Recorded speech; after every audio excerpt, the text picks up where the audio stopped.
Halo, apa kabar semua pelajar? Teacher harap semua pelajar dalam keadaan yang sehat walafiat ya. Seperti mana yang Teacher janjikan, hari ini kita bertemu lagi di dalam bab 7 ya. Teacher akan menerangkan mengenai dengan isi kandungan yang terdapat di dalam bab 7 yang bertajuk Usaha ke Arah Kemerdekaan. Sebagai sinopsis bab ini, kesedaran politik selepas Perang Dunia Kedua mencetuskan aspirasi rakyat untuk mencapai kemerdekaan. Idea negara merdeka dicetuskan oleh pelbagai golongan untuk membentuk negara yang berdaulat. Usaha mencapai kemerdekaan dilakukan bagi memenuhi gesaan British supaya perpaduan rakyat berbilang kaum dapat diwujudkan sebagai prasyarat untuk merdeka. Oleh sebab itu, penubuhan jawatan kuasa hubungan antara kaum yang juga dikenali sebagai CLC, pembentukan sistem ahli dan sistem pendidikan kebangsaan serta kerjasama politik dilakukan sebagai usaha ke arah kemerdekaan. Baiklah pelajar, mari kita perhatikan satu persatu mengenai dengan isi kandungan, isi penting yang terdapat di dalam bab 7 ini. Yang pertama, latar belakang idea negara merdeka. Perkembangan politik antara bangsa dan serantau mempengaruhi gelombang politik di negara kita, di mana benih kesedaran politik yang tumbuh di serata tempat mencetuskan idea negara merdeka, di mana wujudnya parti-parti ataupun persatuan-persatuan di negara kita, sebagai contohnya pada tahun 1938 Kesatuan Melayu Muda yang juga dikenali sebagai KMM di bawah pimpinan Ibrahim Haji Yaakob memperjuangkan kemerdekaan tanah air melalui konsep Melayu Raya. Dan idea ini merupakan penyatuan bangsa dan dunia Melayu berdasarkan aspek persamaan daerah, darah, kebudayaan, dan bahasa yang menjadi satu rumpun yang sama, yaitu Melayu. Selepas KMM diharamkan, idea Melayu Raya terus diperjuangkan oleh Kesatuan Rakyat Indonesia Semenanjung yang dikenali sebagai KRIS dan Parti Kebangsaan Melayu Melaya yaitu PKMM. Dan pada tahun 1945 muncul Parti Kebangsaan Melayu Melaya, di mana PKMM ini dipimpin oleh Dr. Burhanuddin Al-Helmi, Ishak Haji Muhammad, dan Ahmad Bostamam. Parti ini menetapkan matlamat politik untuk menanam semangat kebangsaan dan bekerja sama dengan kaum lain bagi membentuk perpaduan. Jadi PKMM memperjuangkan kemerdekaan melalui konsep Melayu Raya, melalui slogan Merdeka. Jadi PKMM berhasrat mendaulatkan hak rakyat dalam politik, ekonomi, agama, sosial, dan kebudayaan. Dan seterusnya pada tahun 1946, API ditubuhkan, yaitu Angkatan Pemuda Insaf, di bawah pimpinan Ahmad Bostamam, di mana pertubuhan ini memperjuangkan idea negara merdeka yang menekankan pemerintahan, demokrasi, dan dasar ekonomi yang mengutamakan rakyat serta keadilan sosial. Risalah Tasman Politik API diterbitkan pada bulan Disember 1946 dengan slogan Merdeka dengan Darah, menyeru perjuangan mencapai kemerdekaan bangsa dan tanah air dengan jalan terbuka secara lembut. Namun begitu, perjuangan akan diteruskan melalui kerjasama, melalui kekerasan jika terpaksa. Nah, pendekatan dan image radikal ini menyebabkan API diharamkan oleh British. Dan seterusnya, penubuhan Persatuan Kebangsaan Melayu Sarawak yang di bawah pimpinan Datuk Petinggi Abang Haji Abdillah mempelopori gerakan yang menentang penyerahan Sarawak kepada British. Pertubuhan ini mahu Sarawak menjadi negeri merdeka di bawah pemerintahan Raja Brooke. Pertubuhan ini ingin berkerajaan sendiri sebagaimana yang dijanjikan dalam perlembagaan 1941 oleh Raja Brooke. Kemudian muncul lagi pergerakan pemuda Melayu, di mana kontroversi penyerahan Sarawak kepada British melahirkan pergerakan pemuda Melayu ataupun PPM di Sibu yang rela berkorban jiwa untuk mendapatkan kemerdekaan penuh Sarawak. Catatan Merdeka di dalam surat menyurat PPM menjelaskan bahawa gerakan PPM adalah untuk memerdekakan Sarawak. Dan anggota PPM menubuhkan Pakatan Sulit Rukun 13 yang nekat membunuh Governor, pegawai British dan Datu Melayu yang menyokong penyerahan Sarawak. Dan penubuhan Rukun 13 membuktikan kebencian PPM terhadap kolonial. Kemudian wujud lagi Parti United Malaya National Organisation ataupun UMNO yang dipimpin oleh Datuk On Jaafar yang berusaha untuk menyatukan orang Melayu untuk mempertahankan hak bangsa Melayu, kedudukan Raja-Raja Melayu dengan slogan Hidup Melayu. UMNO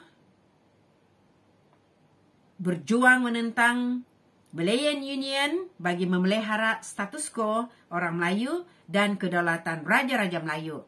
Dan pada tahun 1951, slogan UMNO diubah kepada Merdeka untuk memperjuangkan kemerdekaan tanah Melayu melalui perundingan. Nah, seterusnya pelajar, pada tahun 1946, Parti Kebangsaan Melayu, Malayan Indian Congress, dan 1947 Hizbul Muslimin, 1949 Malayan Chinese Association yang diketuai oleh Tan Cheng Lock yang memimpin Malayan Chinese Association MCA menegaskan bahawa MCA ini mempunyai tugas untuk menjadikan tanah Melayu yang berbilang kaum sebagai negara yang berdemokrasi penuh. Bagi menjayakan matlamat tersebut, MCA berusaha menyatukan masyarakat Cina dan bekerjasama dengan semua kaum di tanah Melayu dalam keadaan harmoni untuk kemerdekaan tanah Melayu. Dan pada tahun 1951, Parti Islam Setanah Melayu dan yang seterusnya Independence of Malayan Party IMP yang juga diketuai oleh Datuk On Jaafar. Selepas tahun 1949, pemikiran politik Datuk On Jaafar terarah kepada perpaduan kebangsaan. Bagi Datuk On Jaafar, tuntutan kemerdekaan tidak boleh dibuat tanpa kerjasama kaum lain yang diterima menjadi rakyat tanah Melayu. Jadi beliau mahu orang Melayu menjadi pemimpin kepada orang bukan Melayu yang turut mempunyai hak dalam politik dan ekonomi. Jadi selepas hajat itu, Jawatan Kuasa Hubungan Kaum dibentuk, di mana penubuhan Jawatan Kuasa Hubungan Antara Kaum atau Communities Liaison Committee CLC ditubuhkan pada Januari 1949 menghimpunkan pemimpin utama masyarakat pelbagai kaum, di mana objektif utama CLC yang pertama, mengkaji hubungan kaum secara mendalam. Yang kedua, membetulkan keadaan politik, ekonomi, dan sosial supaya wujud pembahagian yang adil untuk semua komuniti. Dan yang ketiga, mewujudkan keadaan harmoni dan muhibah dalam kalangan penduduk di negara ini. Okey, kita teruskan dengan anggota. Siapa anggota dalam Jawatan Kuasa Hubungan Antara Kaum? Penasihatnya sudah tentu Malcolm McDonald, iaitu Governor General British di Asia Tenggara. Pengurusinya EEC Treisingham, wakil orang Silon. Wakil Melayu terdiri daripada Datuk On Jaafar, Datuk Abdul Wahab Abdul Aziz, Datuk Panglima Bukit Gantang, Muhammad Saleh Hakim, Dr. Mustafa Osman, Zainal Abidin Haji Abbas. Dan wakil orang Cina pula, Tan Cheng Lock, Li Tiang Keng, Sisi Tan, dan Yong Shuk Lin. Ahli-ahli lain yang masuk dalam anggota jawatan kuasa hubungan kaum ini adalah Roland Bredel, wakil orang Eropah, L.R. Doraisamy Aisyah, kaum India, dan Dr. J.S. Gonting, wakil orang Serani. Jadi, jawatan kuasa hubungan antara kaum CLC ini telah meningkatkan kesedaran kerjasama politik dalam kalangan pemimpin kaum. Pemimpin sedar bahawa mereka perlu berkongsi kepentingan dan membentuk hala tuju yang sama, iaitu membawa negara ke arah kemerdekaan serta pembinaan negara dan bangsa. Jadi, apa peranan jawatan kuasa hubungan antara kaum? Jawatan kuasa hubungan antara kaum ini berperanan untuk menyelesaikan pelbagai isu yang melibatkan pertikaian antara kaum.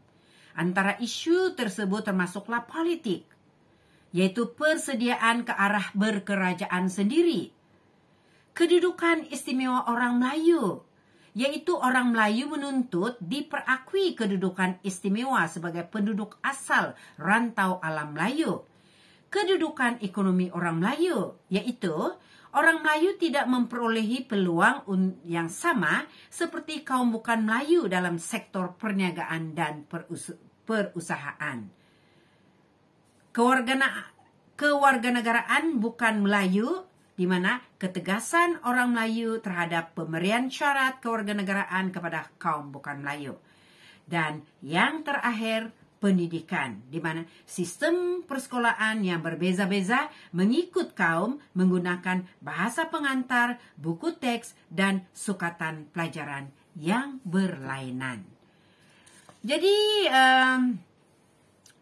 selain daripada itu, CLC juga memainkan peranan dan seterusnya kesan ke arah perpaduan kaum, di mana jawatan kuasa hubungan antara kaum memainkan peranan yang berkesan untuk membentuk persepahaman antara pemimpin kaum di Tanah Melayu dan penyelesaian isu berkaitan dengan kaum melalui pendekatan muafakat dan bertoleransi adalah penting untuk mewujudkan keharmonian kaum dan memelihara kestabilan politik dan penyelesaian masalah melalui perundingan yang dilakukan oleh pemimpin kaum sewajarnya diteladani untuk mengukuhkan persepahaman dan kesejahteraan masyarakat di negara kita yang berbilang kaum. Nah, kita teruskan dengan sistem ahli. Apa itu sistem ahli, para pelajar? Apa yang kamu paham dengan sistem ahli? Selepas sejak Perang Dunia Kedua, British menjalankan dasar dekolonisasi, yaitu menyediakan langkah berkerajaan sendiri secara beransur-ansur kepada tanah jajahan. Kekurangan pegawai tempatan dalam perkhidmatan kerajaan menyebabkan Datuk On Jaafar meminta agar tindakan diambil untuk menambah peluang pentadbiran kepada wakil tempatan dalam usaha menyediakan tanah Melayu ke arah kemerdekaan. Jadi cadangan beliau yang selari dengan dasar British membawa kepada pembentukan sistem ahli, di mana pembentukan sistem ahli yang dimulahkan pada tahun 1951 oleh Sir Henry Gurney, Pesuruhjaya Tinggi British, mengumumkan senarai anggota sistem ahli, di mana sistem ahli ini merupakan satu sistem yang melatih penduduk tempatan menarajui pentadbiran Persekutuan Tanah Melayu. Jadi beberapa anggota Majlis Perundangan Persekutuan MPP diberikan tanggungjawab terhadap beberapa jabatan dan agensi. Setiap sistem ahli memberikan latihan kepada penduduk tempatan yang berkaitan pentadbiran negeri sebelum British memberikan kemerdekaan. Dan sistem ahli dilaksanakan pada bulan April 1951 hingga Jun 1955, iaitu sebelum pilihan raya MPP diadakan pada Julai 1955. 3 portfolio kekal di bawah pentadbiran British. Yang pertama, hal ehwal ekonomi. Yang kedua, perindustrian dan perhubungan sosial. Yang ketiga, perumahan dan kerja raya. Dan pada tahun 1954, berlaku rombakan sistem ahli. Beberapa portfolio baru diwujudkan dan dijawat oleh warga negara Persekutuan Tanah Melayu yang menjadi anggota MPP. Sebagai contoh, Datuk On Jafar, ahli hal ehwal dalam negeri, EEC Trisingham, ahli pelajaran, Lee Tiang Keng, ahli kesihatan, Tunku Yaqub Ibni Sultan Abdul Hamid, ahli pertanian dan perhutanan, Datu Mahmud Mat, ahli tanah, lombong dan perhubungan, Datu Nik Ahmid Kamil, ahli kerajaan tempatan, perumahan dan perancangan bandar, H.S. Lee, ahli pengangkutan, dan Dr. Ismail Abdul Rahman, ahli hasil bumi. Antara ciri-ciri sistem ahli, yang pertama, ahli bertaraf menteri dan bertanggungjawab menjaga portfolio ataupun tugas atau tanggungjawab yang mengandungi jabatan dan agensi kerajaan. Yang kedua, ahli ataupun menteri tadi dilantik oleh Pusurujaya Tinggi British dengan persetujuan Majlis Raja-Raja. Yang ketiga, ahli bertanggungjawab mencadangkan undang-undang yang berkaitan dengan jabatannya untuk dibentangkan dalam MPP. Yang keempat, ahli diletakkan di bawah kuasa Pusurujaya Tinggi.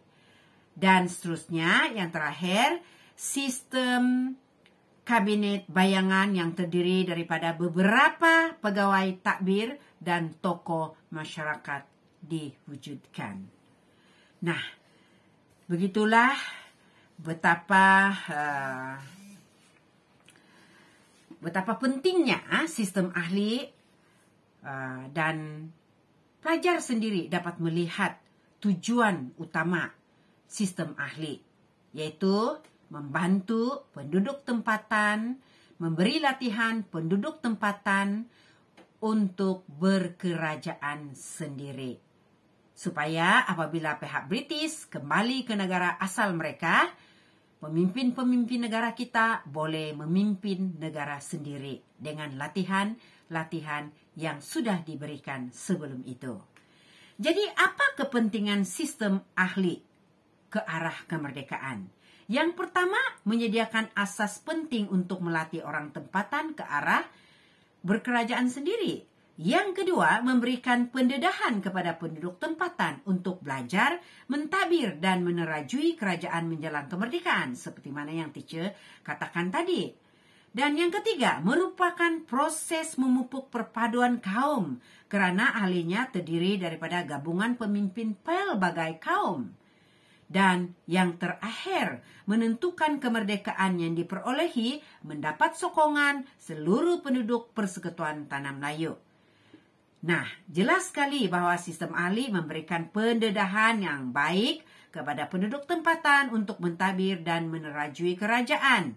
Hal ini sesuai dengan dasar British yang memberikan tempo peralihan pentadbiran menjelang kemerdekaan negara kita. Baiklah pelajar, teacher rasa pelajar boleh teruskan pemahaman pelajar di dalam sistem pendidikan kebangsaan seperti mana yang telah teacher nyatakan sebelum ini, iaitu yang pertama, laporan Barnes 1951, di mana antara kandungan laporan Barnes termasuklah Sekolah rendah menggunakan bahasa Melayu atau bahasa Inggris sebagai bahasa pengantar. Sekolah menengah menggunakan bahasa Inggris sebagai bahasa pengantar. Laporan Fan Wu pula 1951, kandungannya adalah sekolah Cina diteruskan secara berasingan di bawah sistem kebangsaan dan pendidikan sekolah Cina haruslah berorientasikan tanah Melayu. Dan yang ketiga, Ordinan Pelajaran 1952. Tanah Melayu mempunyai dua jenis sekolah rendah, iaitu sekolah yang menggunakan bahasa Melayu dan bahasa Inggris sebagai bahasa pengantar. Bahasa Cina dan bahasa Tamil diajar sebagai bahasa ketiga di sekolah rendah sekiranya terdapat 15 orang murid dalam kumpulan yang sama, dan sekolah menengah menggunakan bahasa Inggris sebagai bahasa pengantar. Kemudian, laporan Woodhead di Sarawak dan Sabah pula pada tahun 1955, antara kandungannya termasuklah memperkasakan pendidikan peringkat rendah dan menengah, menitikberatkan kepentingan bahasa Inggris dan sebagai bahasa pengantar dan mewujudkan sistem pembiayaan pendidikan yang teratur. Yang kelima, penyata Jawatan Kuasa Pelajaran 1956. Antara kandungan yang dicadangkan adalah sekolah umum atau rendah menggunakan bahasa Melayu.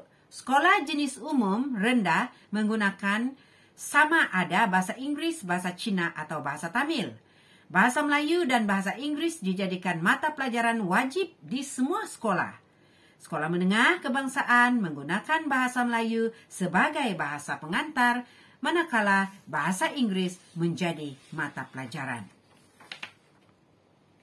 Nah, penyata Jawatan Kuasa Pelajaran 1956 ini merupakan asas kepada pembentukan sistem pendidikan kebangsaan.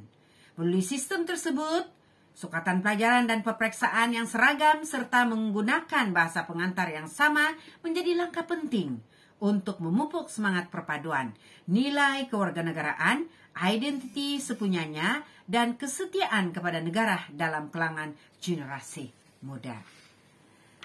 Baiklah pelajar, kita teruskan lagi dengan penubuhan parti-parti politik. Kemunculan parti politik selepas Perang Dunia Kedua. Baik, kalau kamu lihat parti politik yang bermula ditubuhkan, iaitu Parti Kebangsaan Melayu Melayah PKMM Oktober 1945 yang diketuai oleh Dr. Burhanuddin Al-Helmi. Antara perjuangannya adalah melahirkan kesedaran politik dalam kalangan orang Melayu. Dan seterusnya pada tahun 1946 PKMS yang diketuai oleh Abang Haji Zaini, Abang Haji Openg, Datuk Petinggi Abang Haji Abdillah. Dan antara perjuangannya adalah memupuk kesetiaan dan perpaduan kaum di Sarawak. Dan seterusnya, 1946, Angkatan Pemuda Insaf API, antara perjuangannya adalah untuk menggembelengkan tenaga pemuda sebagai penggerak untuk membuat perubahan politik. Dan Pergerakan Pemuda Melayu PPM Mac 1946 diketuai oleh Muhammad Sirat Yaman, Awang Ramli, Rosli Dobi dan Morsidi Sidik. Antara perjuangannya adalah menentang penjajah British menuntut kemerdekaan Sarawak. Kemudian Mei 1946 UMNO United Malaya National Organisation yang diketuai oleh Datuk On Jaafar dan Tunku Abdul Rahman. Perjuangannya adalah untuk menentang Malayan Union, bekerjasama dengan kaum lain untuk mencapai kemerdekaan. Dan seterusnya, Jun 1946, Parti Kebangsaan Melayu Labuan diketuai oleh Tengku Nordin dan Zakaria Gun. Apa perjuangannya? Meningkatkan kemajuan dalam bidang sosioekonomi, menuntut agar Sabah dimerdekakan daripada pentadbiran British. Dan MIC ditubuhkan Malayan Indian Congress Ogos 1946. John Tivai dan KL Dibasha yang menyatakan bahawa perjuangan mereka adalah menjaga kepentingan orang India di tanah Melayu dan memperjuangkan kemajuan politik bersama-sama dengan kaum lain. Barit ataupun Barisan Pemuda ditubuhkan Disember 1956. Diketua oleh Mandur Syarif Iman Zuhaili Yaakob Pangeran Ahmad. Perjuangannya adalah untuk menyatukan anak negeri dan bekerjasama memperbaikan keadaan ekonomi. Dan BPS Barisan Pemuda Sarawak Jun 1947 diketuai oleh Abang Muhammad Kasim Taha, Ahmad Zaidi Edruk, memperjuangkan kepentingan penduduk Bumiputera ke arah bekerjaan sendiri dan menentang penyerahan Sarawak kepada British. Dan seterusnya MCA, Malayan Chinese Association, Februari 1946 yang diketuai oleh Tan Cheng Lock, Yong Shuk Lin, H.S. Lee, memperjuangkan memelihara kepentingan kaum Cina bekerjasama menentang komunis di Tanah Melayu. Dan seterusnya IMP, Independent of Malayan Party, September 1951 diketuai oleh Datuk On Jaafar Tan Cheng Lock. Perjuangan mereka adalah menyatukan rakyat pelbagai kaum di Tanah Melayu. Dan Parti Islam Sultanah Melayu, PAS, November 1951 yang diketuai oleh Haji Abdul Fuad Hassan, Dr. Burhanuddin Al-Helmi. Perjuangan mereka adalah memperjuangkan kemerdekaan penuh bagi Tanah Melayu. Dan PPP, People Progressive Party 1955, yang diketuai oleh Dr. S. Kanapatai Pillai dan Dr. Sin Nivah Sagam, memperjuangkan hak yang sama rata untuk semua kaum. Dan Parti Negara Februari 1955 yang diketuai oleh Datuk On Jaafar, Datuk Hamzah Abdullah, Hio Ju Seng, I.I. Turai Singgam dan P. Ramani, menuntut kemerdekaan dengan kerjasama semua kaum. Kebanyakan parti politik yang ditubuhkan ini adalah berasaskan kaum dari segi aspirasi dan keahlian. Sebagiannya pula ditubuhkan untuk memperjuangkan kepentingan kaum, walau bagaimanapun terdapat penubuhan parti politik. Pelbagai kaum sebagai usaha membentuk parti bercorak kebangsaan. Nah, pelajar sekalian, penubuhan parti politik mencerminkan kesedaran berorganisasi untuk menjamin kejayaan perjuangan. Oleh sebab itu, permufakatan dan kesederhanaan dalam perjuangan amat penting bagi memastikan keharmonian masyarakat dan kestabilan politik di negara ini. Jadi kerjasama politik ke arah kemerdekaan yang juga dikenali sebagai Perlembagaan Rakyat dianggotai oleh Pakatan Putera AMCA.